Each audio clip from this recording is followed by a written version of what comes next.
恭送神君，恭送行至神君。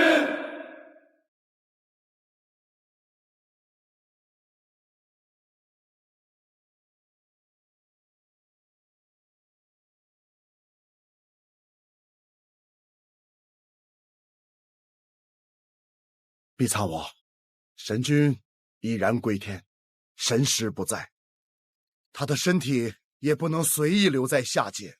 历代神君归天，都是以三昧真火将其度化无形，请将行止神君交予我吧。不行，神君尊体一定要以三昧真火火化，方能保世间周全。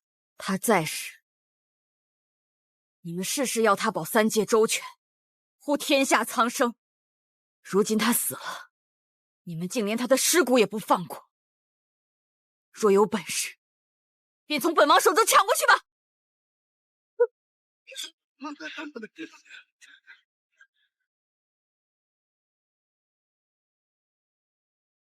若真将他抢去烧了，他日我沈离必定火攻九重天，势必要烧得你仙界片甲不留。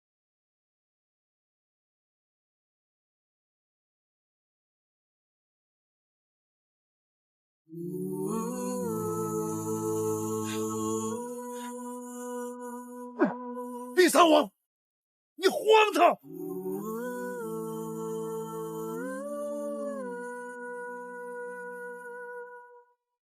皇爷爷，行止神君为了三界苍生桎梏了一生，至少该还他罪了。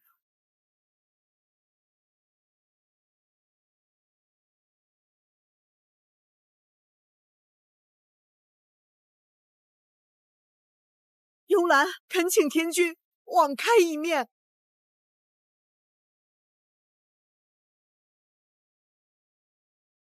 皇爷爷，神君虽已归天，但方才大家有目共睹，神君定是愿意和毕苍王一起的。您平日里极尊重神君，为何不在这时候再给他一份尊重和宽容？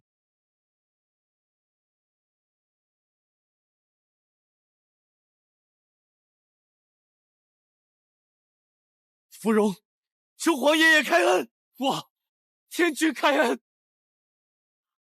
望天君开恩！皇爷爷，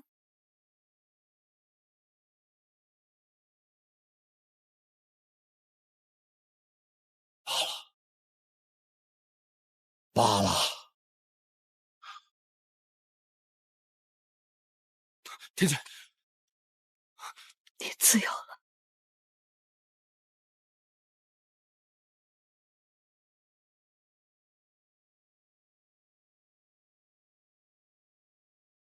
走吧。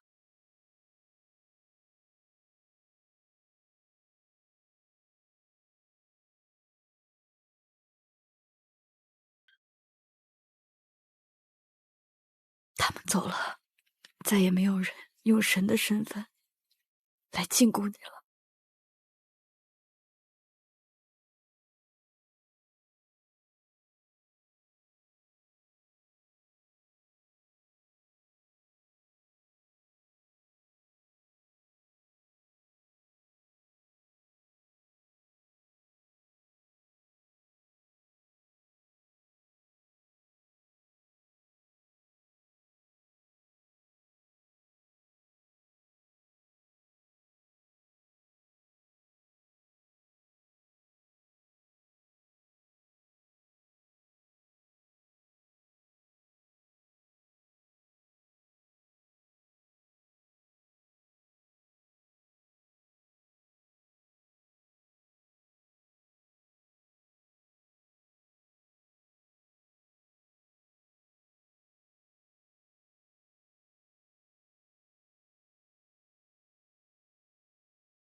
尽诉明知故余生的劫，断彻连俗凛冽的界限，星辰烈焰，山河共剪，如初烟。星辰烈焰，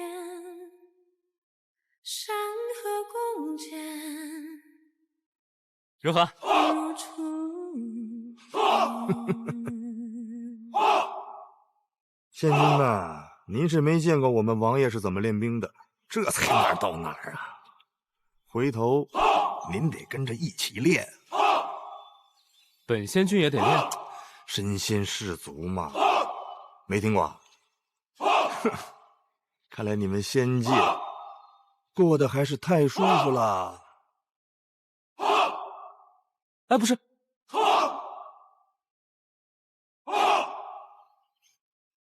这还不行。多谢灵尊前来降临，助我仙界整顿军纪。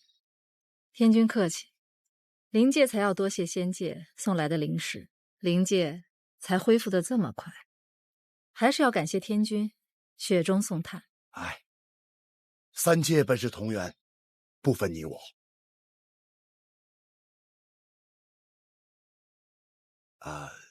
灵尊平时可有什么爱好？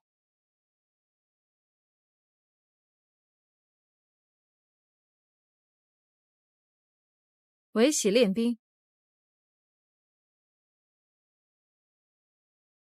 是。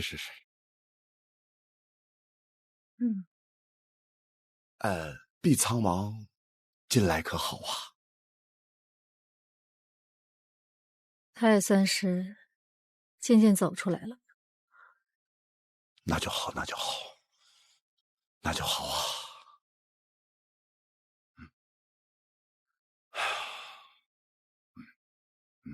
哎，你刚才说的那个怎么玩？这个，哎呦，这个可好玩了！你就每天这么揉它，越揉越亮，越揉越亮。这样，灵子，这个送给你。这有什么意思？怎么就这样摸是吗？就摸它，越摸越光滑。这哪有带兵打仗有意思？哎，这比打仗有意思。你就摸着它，俗称叫盘。我有的是啊，我有一这么大，有这么大的？我都趴着盘呢。趴着盘它？趴着盘它。那你也太无聊了。我天天带兵打仗，我都没时间盘它。带兵打仗都没劲啊？有劲，对不对？没劲。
你看这书啊，是幽兰的姐妹们写的，我和幽兰亲自指导的。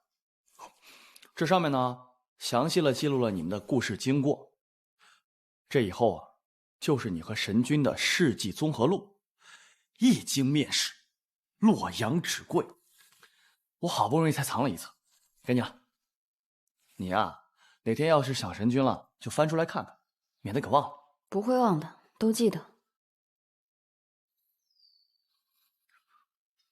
这都多少年过去了，仙灵两界都重修于好了，你还没走出来啊？我为什么要走出去啊？仙君近来很闲，还有空管我的闲事。你皇爷爷放了军权给你，让你去平定北海之乱，你似乎并没有放在心上。哎，行了行了，我不想听你数落。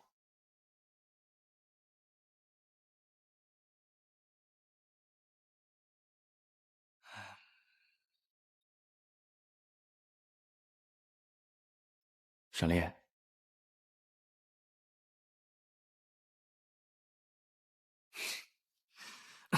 沈烈，你说要是回到最开始，你没有逃婚，老老实实的跟我成亲了，你现在会不会就不用那么难受了？肯定不会。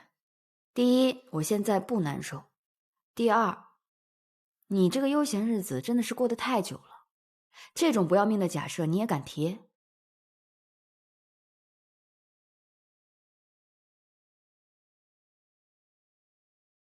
知道了，跟你做兄弟比做夫妻轻松。是我留下了，你慢慢看吧。走了。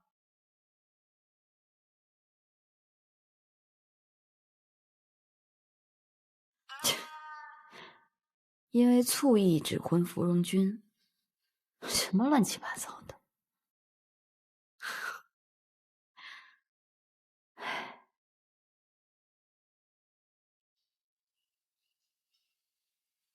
这日子过得真快，又快1年了。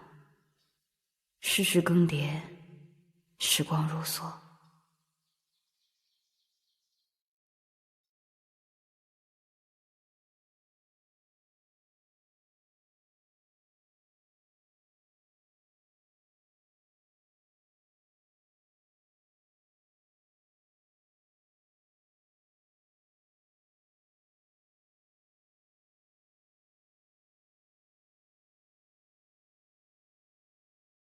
呀，我朋友你，又偷懒呢？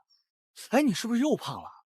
你才胖呢！天天没一个好东西，没一个好东西。走了，好好照顾你家主子。我知道，不用你说，讨厌鬼。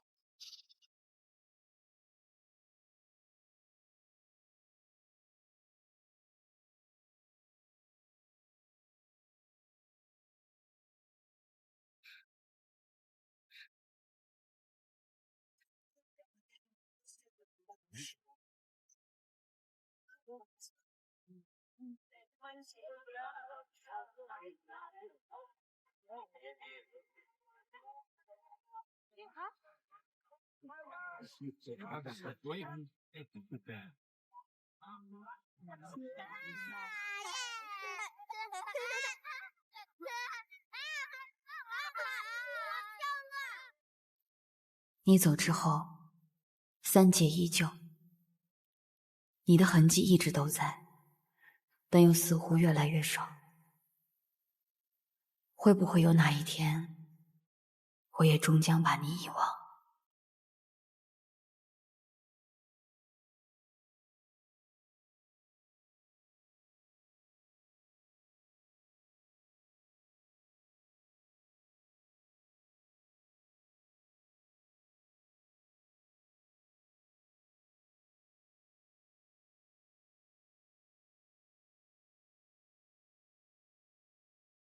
哎，芙蓉君写了本书送给我们，我念给你听吧。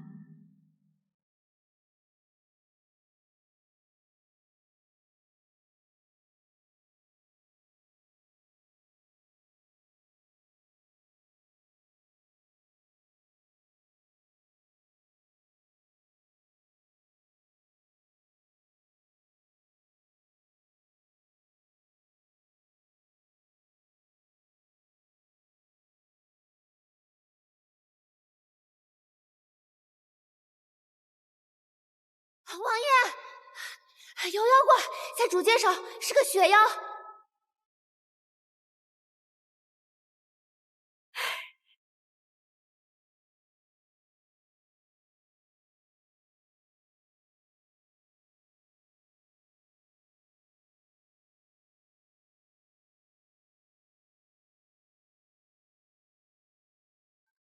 雨色照山野，追问。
别让你乱跑！说时迟，那时快，星指神君横空而出，抵挡瘴气，横扫魑魅。后来呢？然后遇见毕苍王。这颜色适合你。这个啊，那我就买这个吧。好嘞。很好，慢走啊。哎，真是调皮。谢谢啊。你的东西。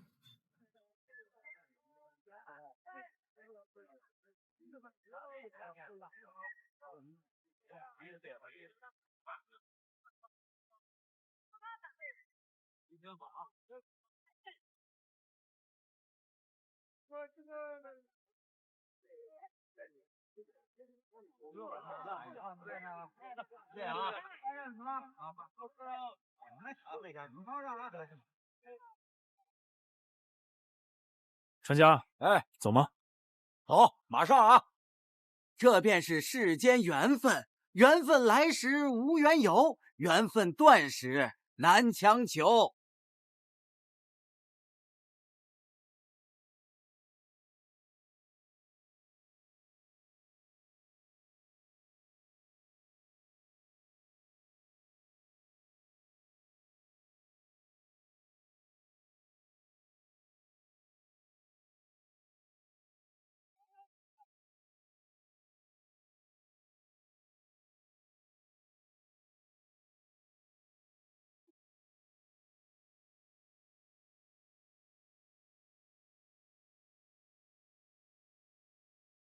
莫牵绊，莫牵绊，从今往后无瓜葛。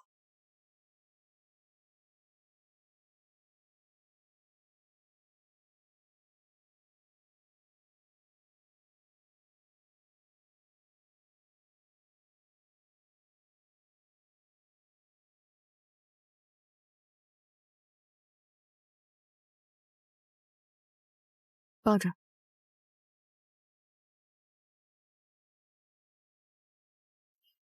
仙界的人又来找过了吗？还是让你回去主持大局。我已经跟他们说了，我说你如今不过就是一个普通的仙人，可他们偏就不听。下次再来，我去应付。没有下次了，我已经将我的枪寄出去了，回头我再跟芙蓉君打声招呼，定没人再敢来这行云小院。好，阿丽。你从来没有问过我是如何回来的，难道你不好奇吗？好奇啊，可我不敢问。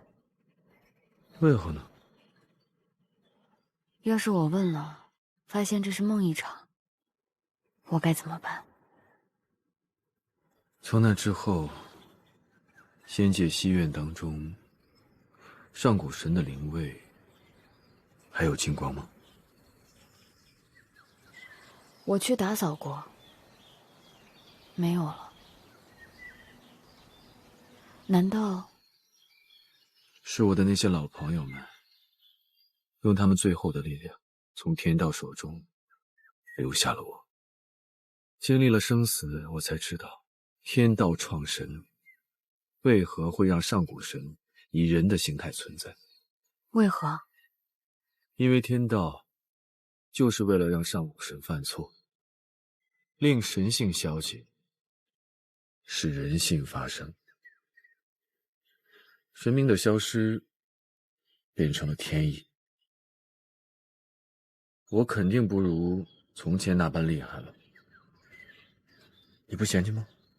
我不嫌弃啊，我当初爱上的不过就是一个病弱的凡人，只不过我们现在又回到了原点。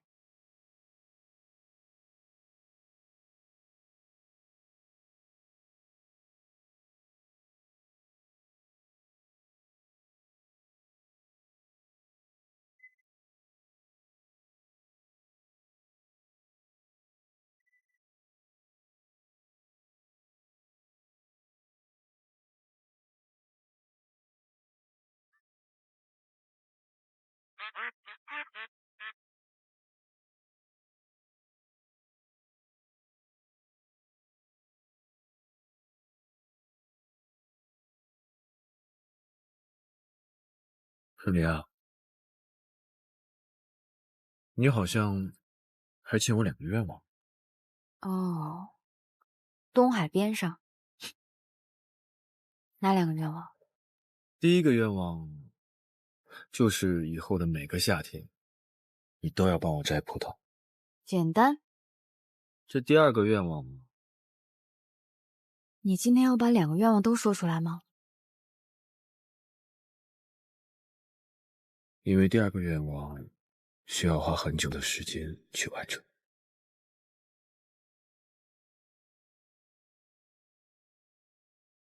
嗯嗯。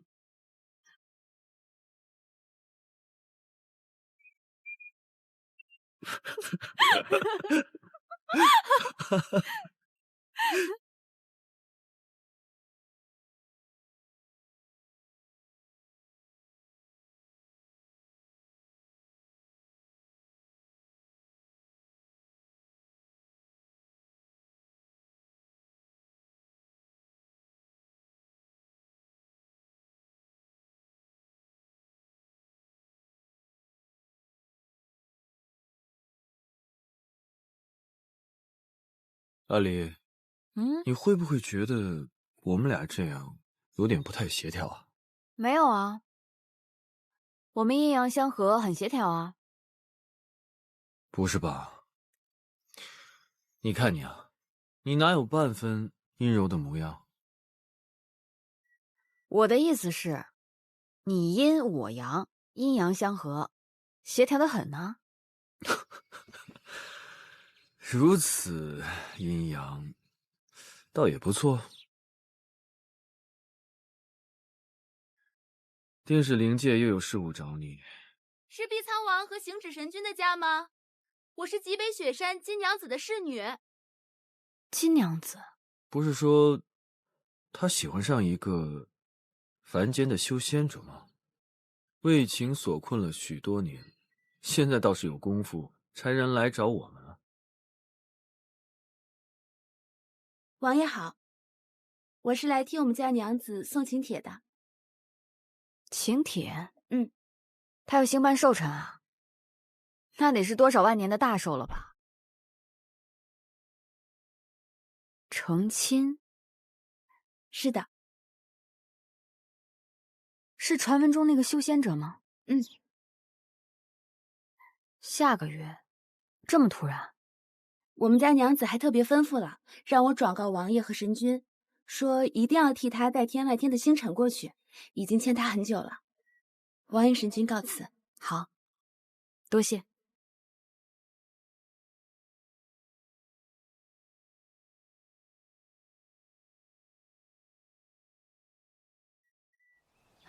天外天已塌，上哪儿去找个星辰给他？随便找块石头给他不就完了吗？这不大好吧？好歹也是他成亲，几万年才有一次。沈离啊，我问你啊，这天外天的星辰捧在手里面是什么样子，你知道吗？不知道。这不就完了吗？这随便找个石头给他，告诉他那是天外天的星辰，左右他也没有什么东西好对比的，你给他了，他就一定能高兴。问题不是他高不高兴，而是你不觉得这样做昧良心吗？没有吗？算了，当我没说。你现在的身体还受得了大雪山的寒冷吗？虽然神力少了很多，但再怎么说，这也是神明的身子骨。你应该知道我的身体无碍。那也没有以前驾云快了，咱们得赶紧启程了。好久没有见到金娘子，怪想她的。但是成亲，你会不会觉得你印象里的金娘子没有办法与这2个字关联到一起？她应该是一个永远都洒脱于尘世之外的女子，怎么能与这么尘俗的事情连在一起呢？换一个角度想呢？抛开自己原有的生活，接受另外一个人来到自己的生命当中，甚至改变自己的生活方式，这该需要多大的勇气啊！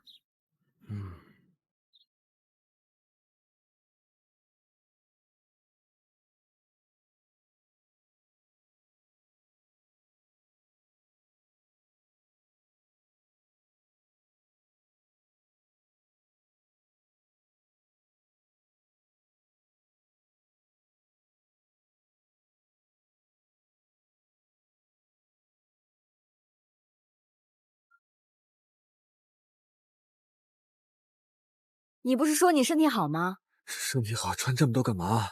玩啊！真是的，我冷你就不知道主动献献殷勤吗？哎呀，不听你这样不好走路。不好走也得这样，好冷啊，阿离。有这么冷吗？冷。冷。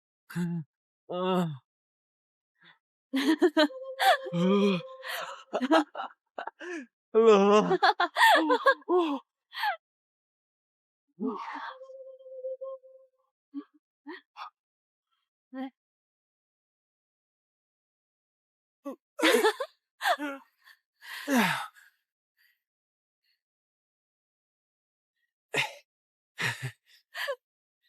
妹妹，娘子，妹妹，总算可把你盼来了。这多年不见，妹妹一来可就羡煞奴家啦。哎呀，我一下子就好冷啊！好，怪奴家，我这不是心急吗？你体内的气息怎么如此薄弱？许是最近忙了些，不碍事的。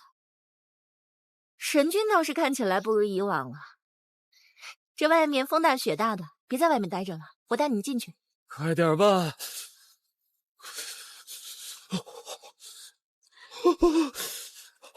这么久妹妹也不来看看我，可想死你了。我们这不是来了吗？那你多住几日啊？金娘子，您看我这宝贝怎么样？哎呀，不换了，不换了！你们可不能这么看奴家，奴家可是要成亲的人了，相公会吃醋的。哎，不是，金娘子，你当真要嫁人？这3日我日日都来做买卖，可未曾见过你那相公在哪儿呢？是啊，他莫不是根本就不在意你这夫人吧？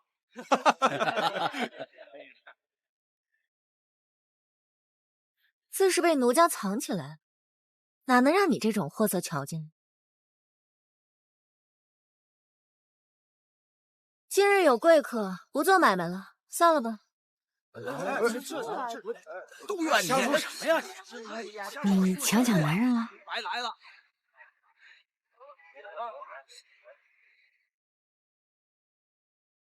不过是威逼利诱了一下，他与他门派中的人受了伤，我答应他救人，顺便让他与我成亲。我这也算不上抢吧，而且我觉得他应当是喜欢奴家的。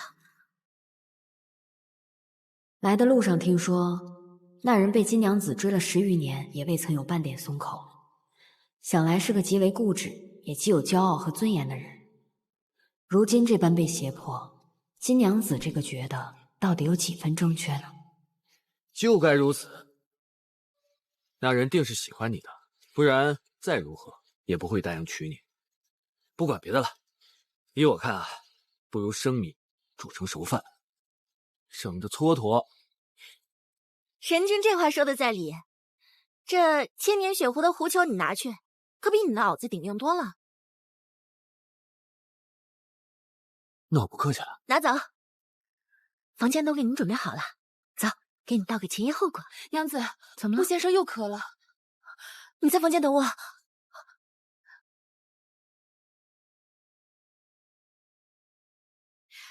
哎，你怎么知道那个男人喜欢金娘子啊？我不知道啊。他喜欢谁，跟我有什么关系？让他去纠缠那个男的，总好过让他来烦着你。你可是我的。来，披上。自私啊！无耻！子纯，快起来！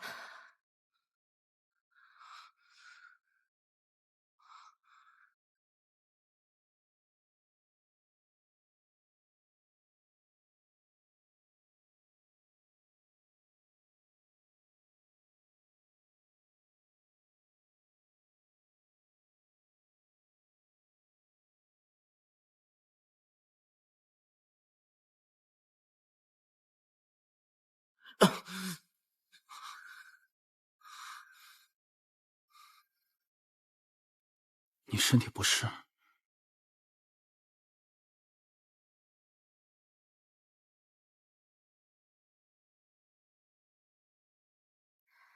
相公，这可是在心疼奴家了，奴家真是好生开心。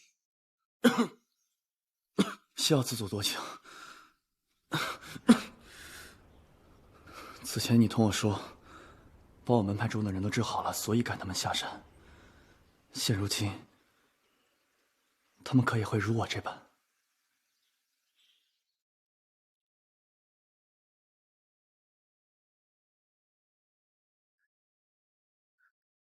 子纯，我独来独往惯了，从来不屑于跟别人解释什么，更不会骗人。但面对你，我好像总是破例。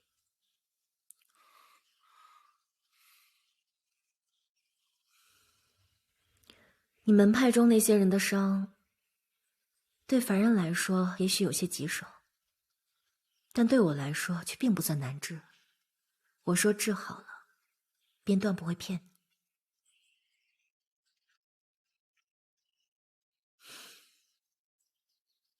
言尽于此。相公若是不信，奴家也没法了。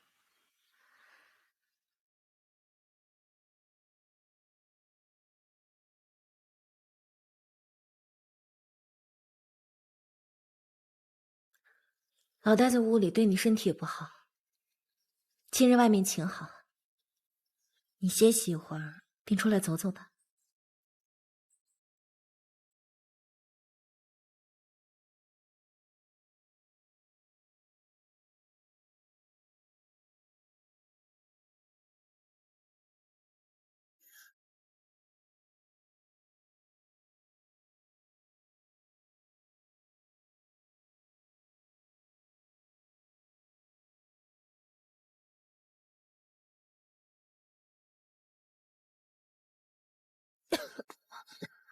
娘子，你没事吧？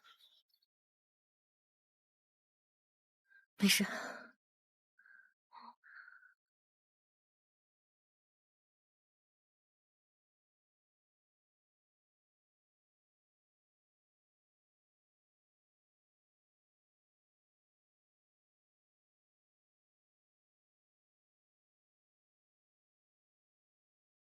今天有客人来了，还是娘子亲自去接的呢。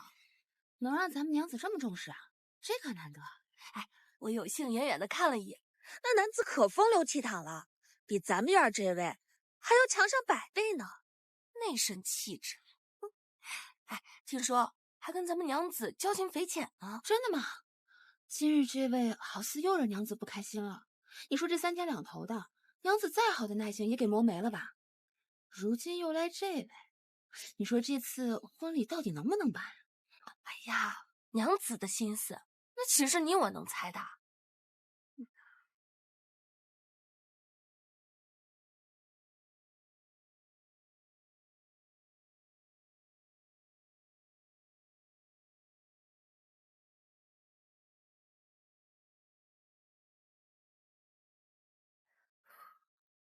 就是当年收拾了那股邪气以后，我一时心软就把他给救了，就是那一救，让奴家动了这该死的凡心。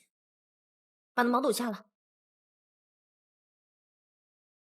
哦，原来是你救了他。那按道理说，他应该喜欢你才是，怎么反过来了？对啊，对吧？就该是他先动心才是啊。当时我也是这么想的，但是这人他就是个榆木疙瘩。你这是心生偏执，也不一定是喜欢他吧？是吗？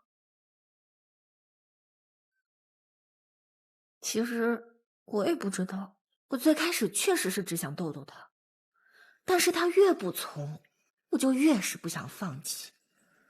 唉，这么一过去，这也20年了。事到如今，我也不知道我对他是执念还是喜欢了。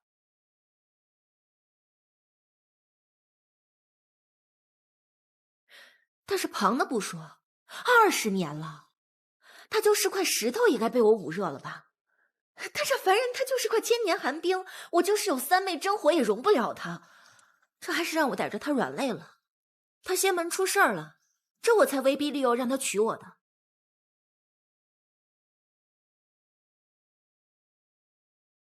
妹妹，陆家心里好苦啊！哎，毛肚好了，再不吃老了。哎，他可有喜欢的人啊？或者是有什么不能和你在一起的苦衷？他有没有跟你说明过啊？从来都没有说过吗？你道人人都像神君先前那般身负重任，不得动情吗？他说的没错。哎呀，不是所有人都像我这样善于忍耐的。近些年来，你是越发的不知廉耻了。过奖了。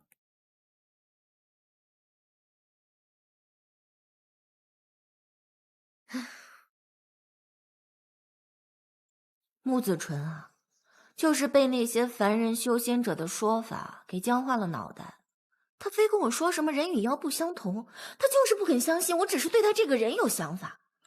我逼他成亲的时候，他都还一本正经的跟我说：“你到底想干什么？”胡了！不会吧？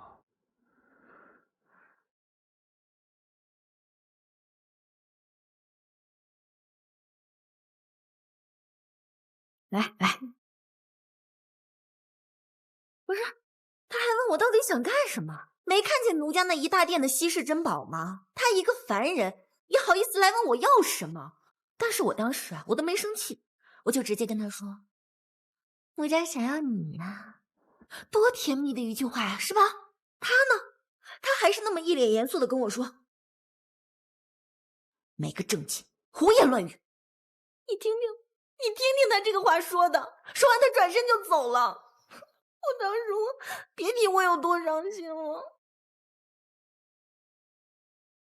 那你为何不将他那种木讷无趣的举动理解为一种羞涩的表现呢？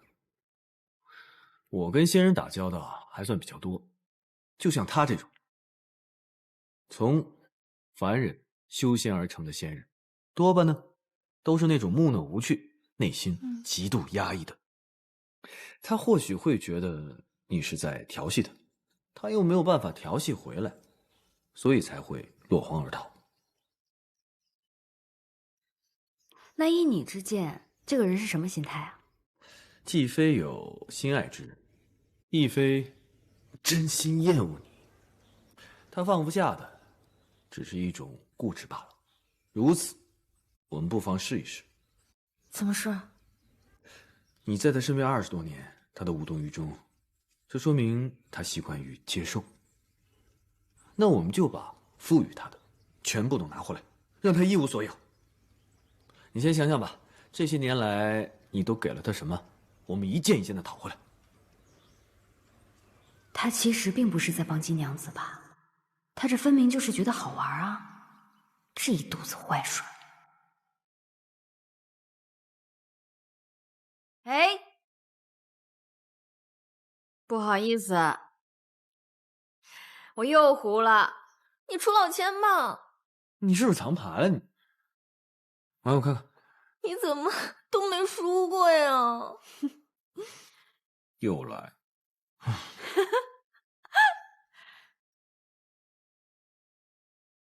我好像什么都没给过他，又好像把我自己所有的都给他了。那就把你自己收回来。这段日子，你就先爱上别人吧。谁？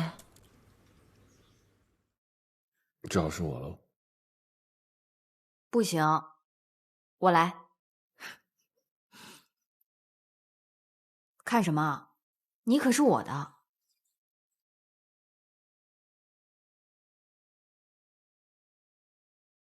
娘子，这些日子别来爱我吧。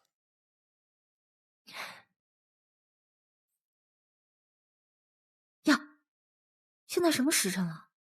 我今天还没去看子纯呢。你每晚都去看他吗？他有伤在身吗？能死不？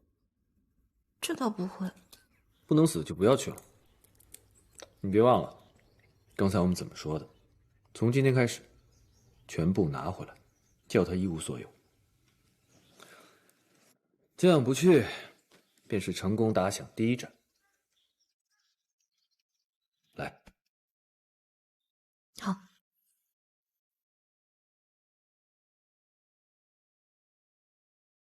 这教训别人相公的一场戏，倒是把自己的夫人给搭进去了，真不划算啊！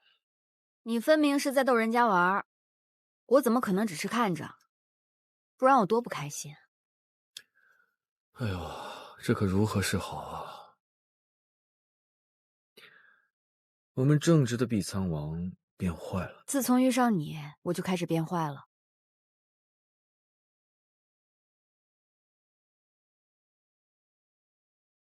这方法可管用？自是管用。失去的滋味，我体会的比任何人都深刻，不是吗？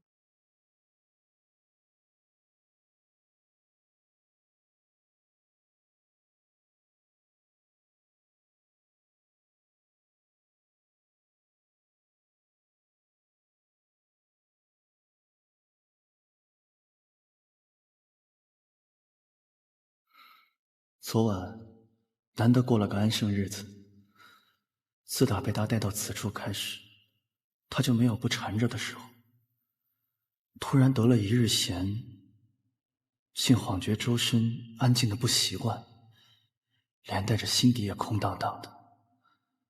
昨日他亲自去接的客人，是他的老友吗？和他有什么渊源？到底是怎样的人？哎，娘子，这满院子的红梅可真喜人呐！我上次来的时候怎么没见到如此美景啊？太遗憾了。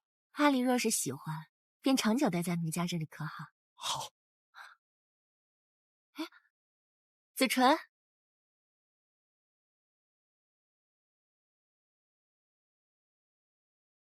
这是？这便是我即将成亲的相公穆子纯。子纯，这是阿离。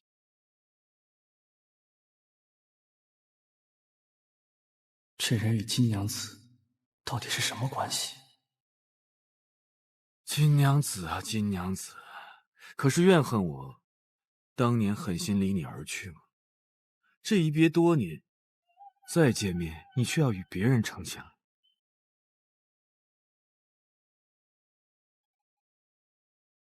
有没有感觉到他在痛，在颤抖？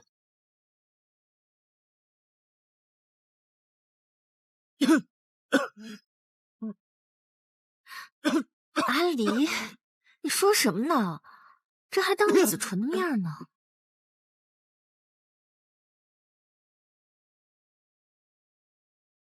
若先前我还有几分不确定，那现在见此眼神，我便安下心来，专注于演这一出戏了。要是你们真心相爱，也就罢了。但我听别人说，此人的心根本不在你身上，你又何苦强求呢？他强求与否，与君何干？阁下这句话愉悦了。是吗？如此说来，这下人们之间的传闻不可信喽？实则你是在意金娘子的，是吗？与你无关。自然有关。我爱的女人，我容不得她受半点伤害。你若不是真心实意的爱她，那便恕沈离得罪了。我就算是抢，也要把她从你身边抢走。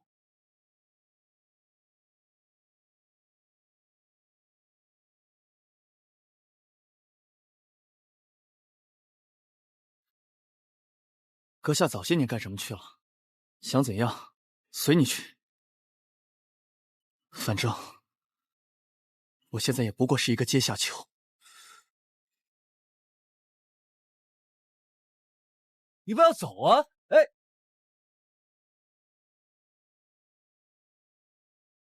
阿离，算了吧，这让我太难堪了。是吗？我倒觉得挺有成效的。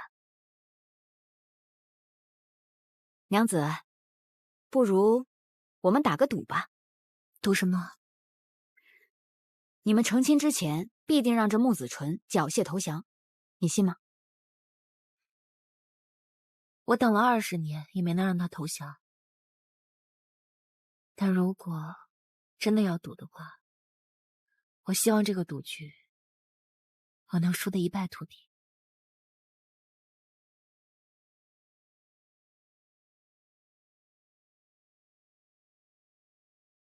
这赌局定然如你所愿，只不过，若是你输了，你要送些什么宝贝给我们家沈离啊？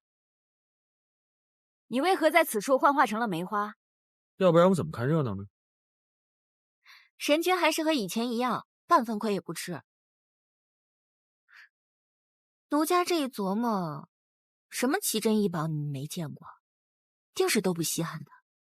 但现在恰巧奴家这里有一物，是一上古玉佩，佩戴在身可助受伤的神明调气养生。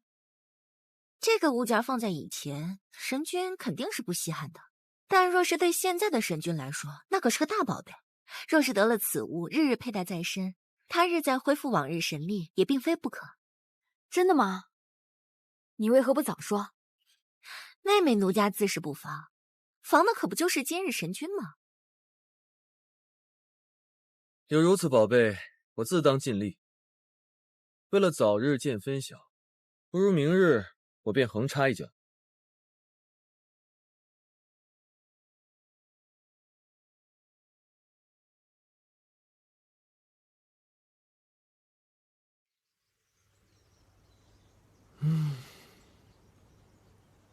当真是让你看了戏，又让你占了便宜。金娘子，她亏的可不轻啊。我倒是觉得金娘子很乐意让咱们占这个便宜，毕竟最后受益的可是她嘛。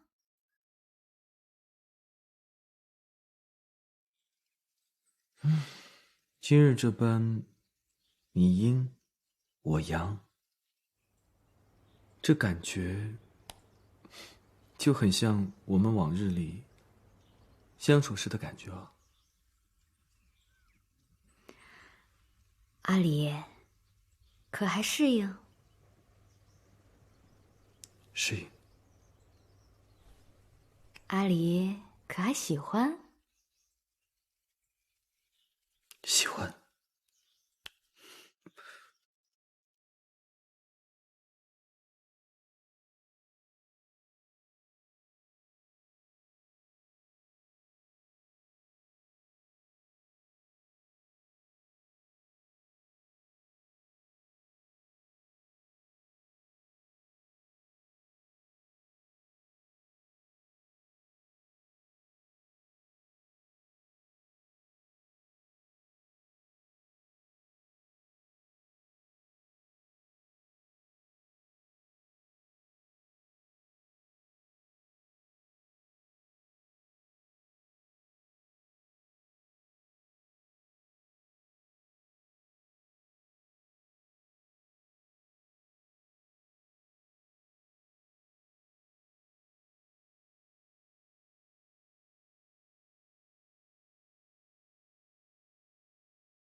你就是这般对金娘子好的。阿离，这人是谁啊？他怎么这么凶啊？别言太过了，我怕我接不住。我相信你。如此花心之人，竟敢妄言不让他受半点委屈，你可知你今日的作为就是给他最大的委屈？那就再委屈一下了。你是骗他的？是啊，我是骗他。那又如何？与你何干啊？我花心又如何？我骗他又如何？跟你有什么关系？是，我只是想得到他的万贯家产，我只是想把他骗到手，待我得到他所有的金银财宝之后，我才休了他。对，然后用他的万贯家财来养我。没错，用他的万贯家财来养你。这些跟你有什么关系啊？你不是不喜欢金娘子吗？正好，到时我娶了金娘子之后再放你走，不正符合你的心意吗？你生什么气啊？混账东西！住手！哎呀，好可怕呀！莫怕。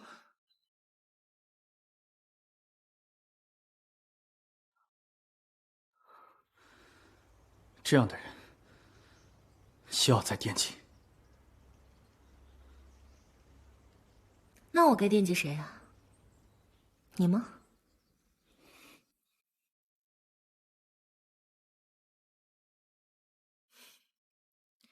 对我有所图也好，这样至少能给我个机会，总比那些什么也不图，却什么也不给我的人来的强。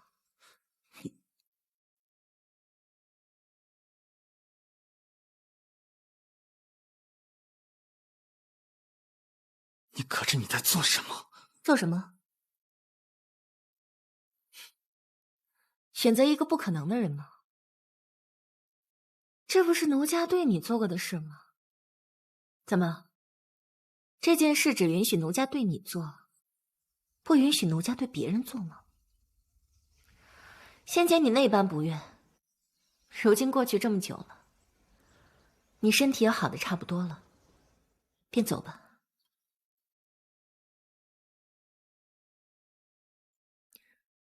奴家缠了你这么多年，早就累了。现如今，我也算是找到了一个别的出路。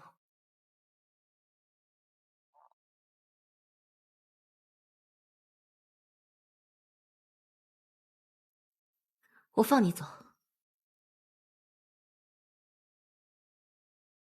你早些回去收拾收拾东西，回你的仙门吧。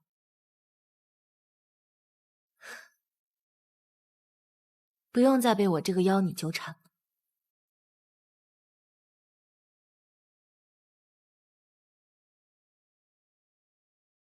哎呀，看来娘子还是对我情根深重啊。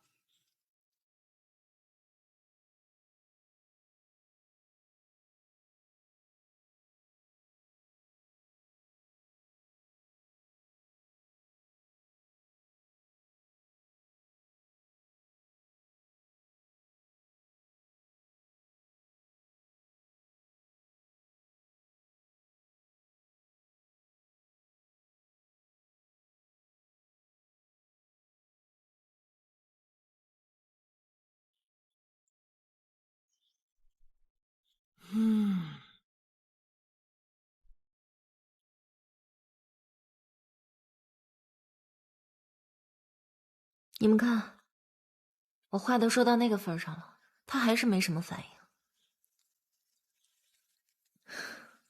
看来，神君，你的东西是赢不走了。这个赌局我赢了。这可说不定。回头你让侍者把他的东西都收拾好，送下山，然后跟他说，你已有归宿，这个地方留不住他。你看他答不答应？这可不行。金娘子好不容易把穆子纯绑在他身边，说走是可以说，但是不能这么做，不然金娘子岂不是功亏一篑了？你怎么看？我能怎么看啊？我刚才那话都说到那个份儿上了。他要走便让他走吧，我是真的累了。本来我想着把他抢回来，就这么过也挺好的。但是现在你们一试，反倒试得我心里不确定了。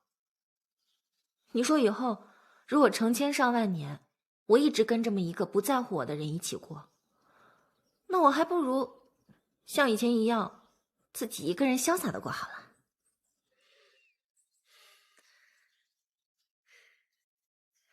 我现在就要试着收拾他的东西，让他赶紧下山。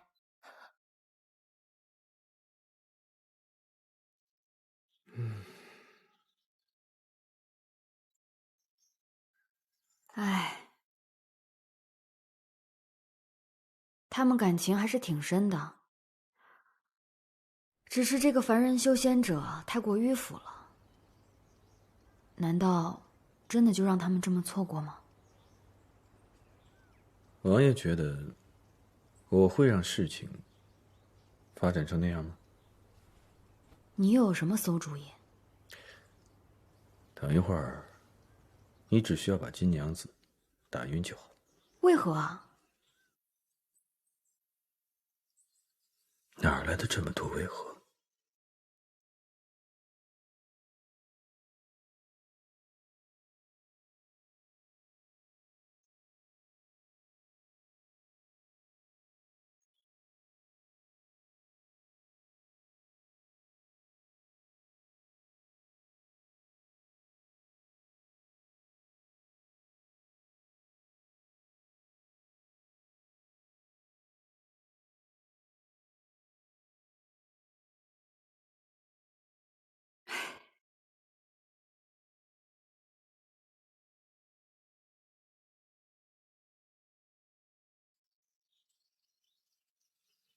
你不用安慰我。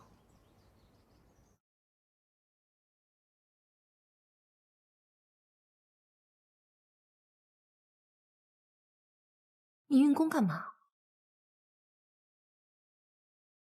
帮你。娘子，姑娘，你做什么？你家主子已经被碧苍王给杀了，这整个极北雪域都属于碧苍王了。你们也成为了他的下属，怎么还不跑？你这般说是要做什么？娘子遇害了！娘子遇害了！怎么回事？娘子遇害了！怎么了？走走走，快去叫人！娘子遇害了！等一下，你就掐住金娘子的脖子，等到有人来救她，你就随便与那个人过上几招，就任凭他把金娘子带走，然后我们俩就可以带着好东西回家了。你怎么知道事情会按照你说的那样发展？谁还没作过一段时间啊？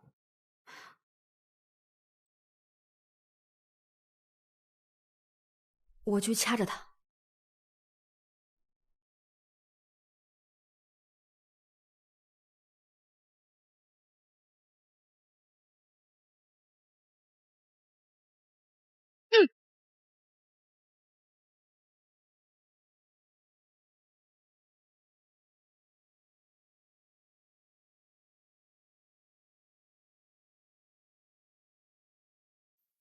一个凡人修仙者能做到这个地步，大概是拼了命吧。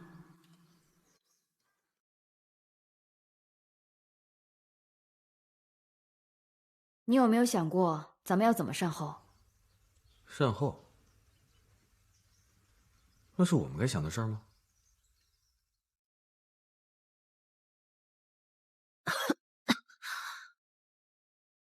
子纯，你可还好？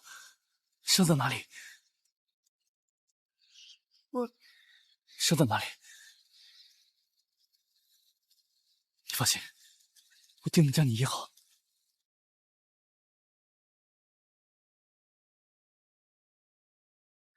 阿离好像只是将我打晕了。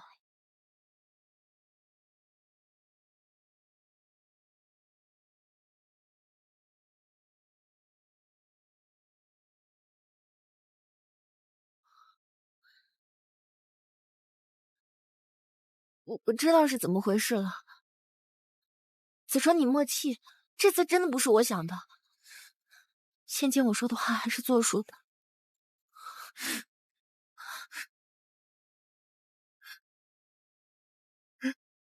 行，行。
娘子，这是碧苍王和行止神君送来的天外天的星辰，恭祝娘子大喜。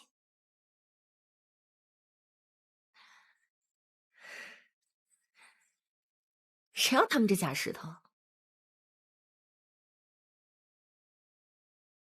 哎，你放这儿吧。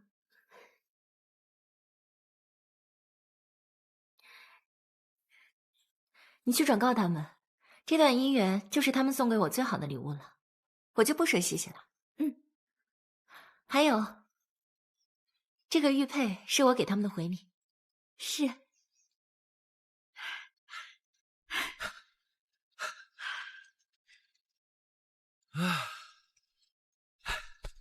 唉，金娘子成亲了，真开心啊！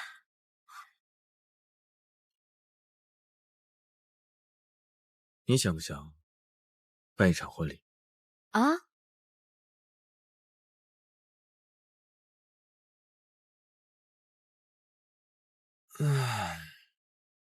我们好像还没有过婚礼啊。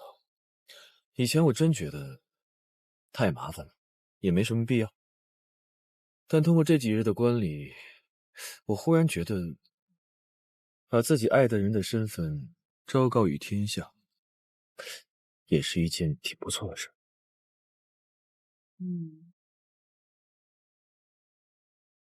阿离，你愿意嫁给我吗？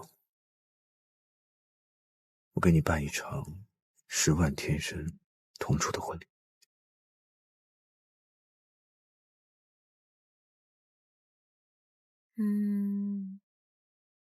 也好，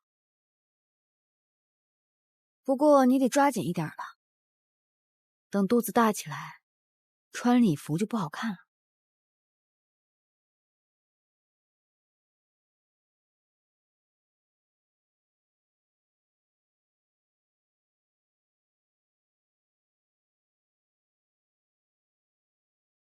真是难得，能看到神君如此呆正的模样。